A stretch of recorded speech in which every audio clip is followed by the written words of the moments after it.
Welcome to the Reparenting Daily podcast. In this podcast, we'll dive deep into reparenting, exploring tools and resources to help us through our journey.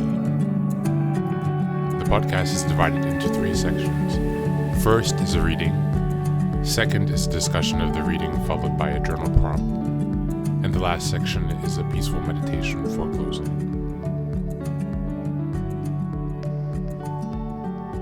Good morning. Good afternoon, good evening from whenever and wherever you're joining us. Thanks for being here today. Today the reading is from the ACA Strengthening My Recovery Daily Meditation. The topic is emotional intoxication.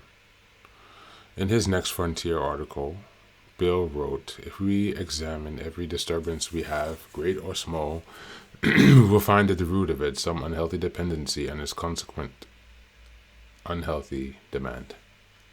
Big Red Book, page 628. Growing up in a dysfunctional home means that chaos was normal. As a result, we may have become adults who could not feel at ease when things were calm. We may have craved drama and excitement on such a subconscious level that we were drawn to it without realizing the reason why. In recovery, we gained the clarity to see that out of our craving for intensity, we were finding a form of comfort by continually recreating our childhood atmosphere. But even though this chaos felt familiar, recovery teaches us that our vulnerable and wounded child's needs were not being met. By attending meetings and listening to the stories of other adult children, we learned that we are not alone. We work the program. We cultivate 2 essential qualities in our lives, courage and self-esteem. Through the 12 steps, we learn to let go and turn our will and lives over to a higher power of our understanding. When we do this, we find that gradually the desire for emotional intoxication leaves us. On this day, I free myself from the cycle of emotional intoxication by listening to my higher power's guidance. I observe balance, which I get by practicing my program in all areas of my life. Thank you, and that's the reading for today.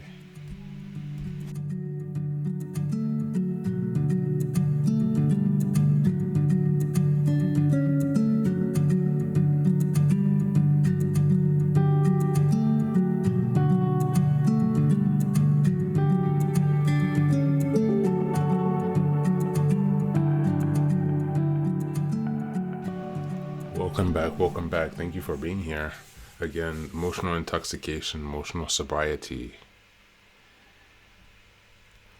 This is a tricky one, maintaining your own reality when you have a history of relational trauma and gaslighting. It makes it difficult to relax in relationships. And without that history of being able to relax in relationships, it's difficult to be grounded in your relationships. And without that grounding, this is when emotional intoxication takes in and kicks over, from my own understanding. So perhaps some of you are coming from other 12-step programs or have passed through other 12-step programs, tongue twister, or perhaps you have had some substance use issues, or perhaps you have gone to some addiction recovery if that's something that you've struggled with. A lot of times behind that substance intoxication is emotional intoxication and sobriety, emotional instability. Your inability to stable your emotions in yourself then will lead you to reach for a coping tool, a coping mechanism. That could be a cigarette. It could be something healthy like running. It could be something toxic such as alcohol or some kind of other substance. It could also be something like calling a friend. There are many different coping mechanisms, but when we have grown up without the support and the chance to develop those skills and to practice and refine them over time, then it's going to take us some time to do that now because we've been fixed in a certain way. And so today, let's take a step back and reflect on your current level of emotional sobriety and emotional intoxication. A big part of this, yes, actually, I had to catch myself. It's always about yourself. You have to maintain your own integrity and your own ability to stabilize yourself. But your environment has a huge portion to play, has a huge role to play in your ability to remain emotionally sober. For that reason, it's important that we learn to maintain boundaries, because if you lack boundaries and you're surrounded by chaos, it's going to attract more of the same to you, and you'll be struggling to maintain your emotional sobriety, because in the beginning it can be quite challenging. So take some time to reflect on where you are in your emotional sobriety in the past year. Perhaps reflect to see if you've noticed any changes or growths. Where do you notice those growths, and how do you notice them within your own life as you reflect back?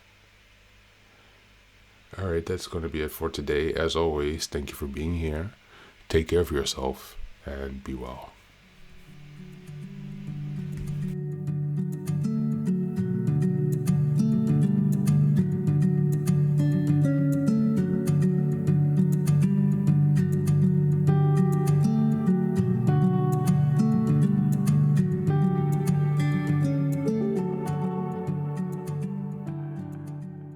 And now, let us move on to the final section, the meditation.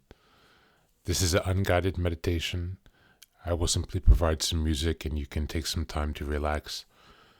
Please feel free to choose a location and a place where you feel safe and where you can be undisturbed for the next 10 minutes. You can choose to be sitting down, standing, as you like, wherever you are most comfortable. Thank you for being here and enjoy the meditation.